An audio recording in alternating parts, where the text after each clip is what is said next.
Salve rapaziada, Nerdeiros 2024, trazendo pra vocês um resumão da série Corpus. Mais uma vez os fãs de Dark se sentiram enganados, se sentiram órfãos, assim como a série 1899 de Barão Boldar. Corpus é uma série que trata de viagem no tempo, assim como Dark. E vou trazer os pontos negativos dessa série que simplesmente é uma cópia mal feita de Dark. A começar pela janela temporal. São 4 janelas principais aí temporais, diferente de Dark, eles não avançam um ano na trama. Elas ocorrem nesse gap de um ano, né, vamos se dizer assim, nos anos de 2053, 2023, que é o presente, assim como Dark. Lembrando, Dark estreou em 2019, por isso o presente era 2019. 1941, meados da Segunda Guerra Mundial, e 1890, né, que era a Revolução Industrial. Então, esses 4 períodos, para exemplificar pra gente, trouxeram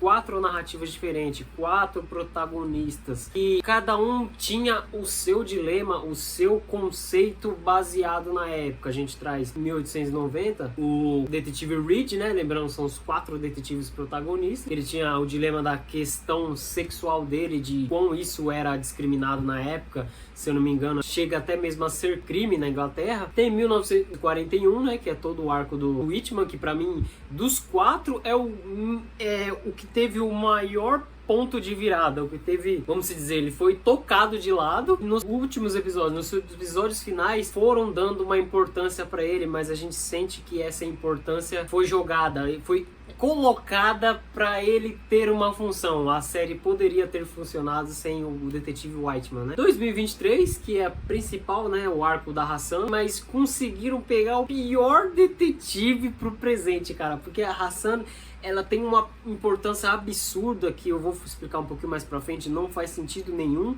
e ela é a menos carismática dos 4 detetives. Em 2053, que é o futuro, é a nossa querida detetive Maplewood, e diferente da Hassan, ela não tem relevância alguma, tanto é que ela é a última a ter sido apresentada, só que eles inventam uma importância que ela não tem, baseado numa coisa que já aconteceu, que foi a origem do Lupin, sendo que ela justamente, esse vídeo contém spoiler, é responsável pela quebra do Lupin, que também é jogado. Qualquer um poderia ter feito isso, e o ponto é que ela era menos apta a ter sido enviada para o passado para poder quebrar o Lupin, né? Até por causa das questões de mobilidade dela.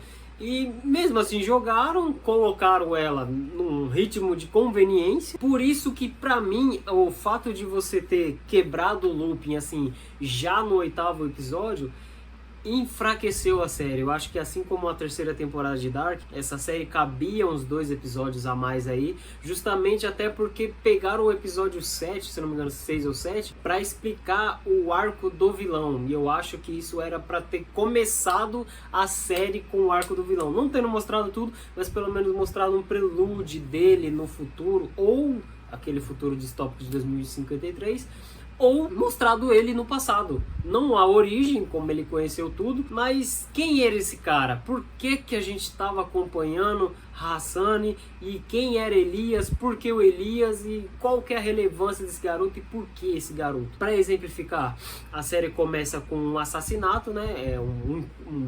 Os tempos mais antigos era só um corpo. Em 2053 aquele corpo era de um cientista que tinha inventado a teoria da viagem no tempo e tinha se provado ela, né? Ele conseguiu arquitetar e desenvolver para funcionar, e ele é jogado tanto pro passado daquele mesmo ano de 2053, 4 dias antes, em 2023, que a Hassan acha ele, lembrando, todos os detetives de forma muito conveniente, com exceção do Whitman, acham um corpo, né? O Whitman tiveram que jogá-lo na cena, né? Uma pessoa liga para ele para esconder o corpo, então ele de todos é o que mais está envolvido, mas ele é o que não sabe de nada, mas como ele precisava ter uma importância, uma relevância, entregaram tudo de bandeja para ele no final da série, e assim ele foi o responsável pela maior virada da série, né? E em 1890 o Reed localiza, né? Tanto é que tem aquele arco com o fotógrafo que também era gay, eles acabam se apaixonando. Todo o arco do Reed, embora ele não tenha tanto recurso, que lembrando, ele estava em 1890, ele foi o melhor detetive.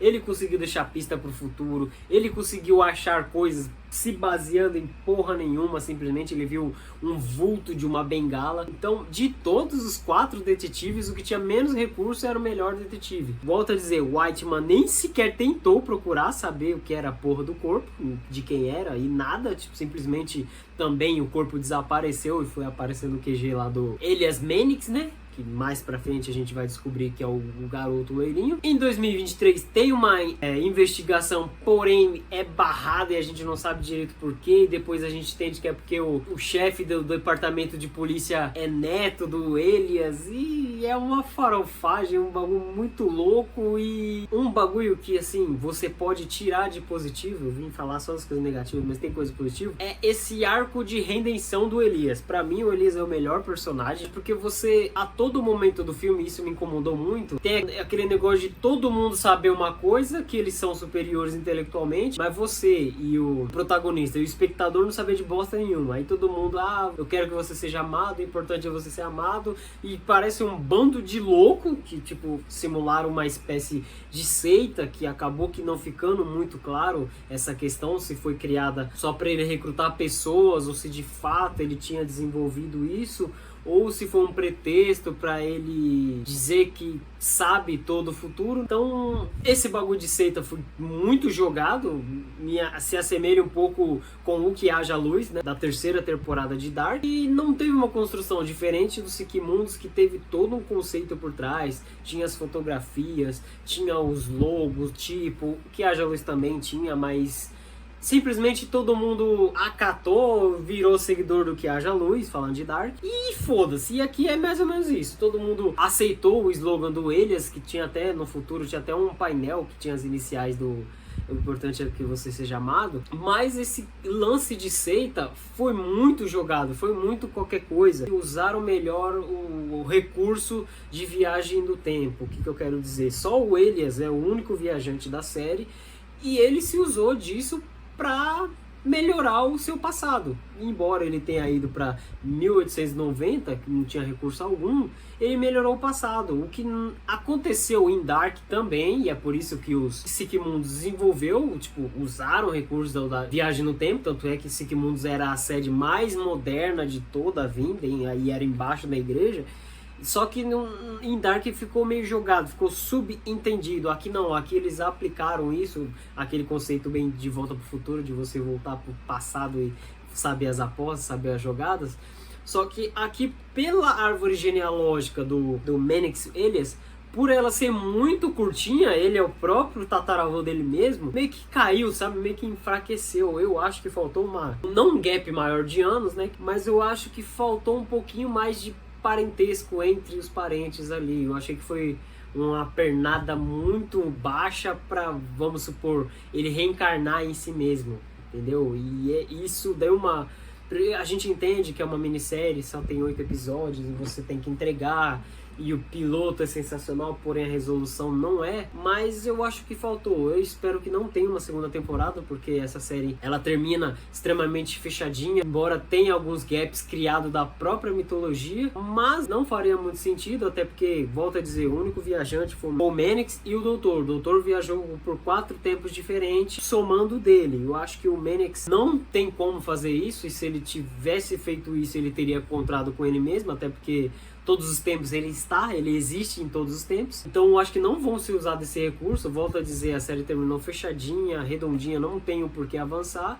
Eu espero que vocês tenham gostado dessa análise. Para quem é fã de Dark, eu acho que não vai curtir, porque é bem menos complexo, é muito mais simples. As motivações dos personagens são bobas, protagonistas não tem carisma. Você vê o vilão, ele é apresentado como vilão no começo da série e ninguém tenta mostrar uma contraparte. Ele é um vilão Power Ranger mesmo. E é por isso que eu acho que essa série é bem inferior a Dark. Vou encerrando o vídeo por aqui. Eu acho que ficou longuíssimo esse vídeo, eu queria ter sido breve. Espero que vocês tenham gostado. Tenham um feliz 2024 aí, meio que atrasado aí, que esse vídeo saiu quase que em fevereiro. Muito obrigado por esse vídeo e é nóis.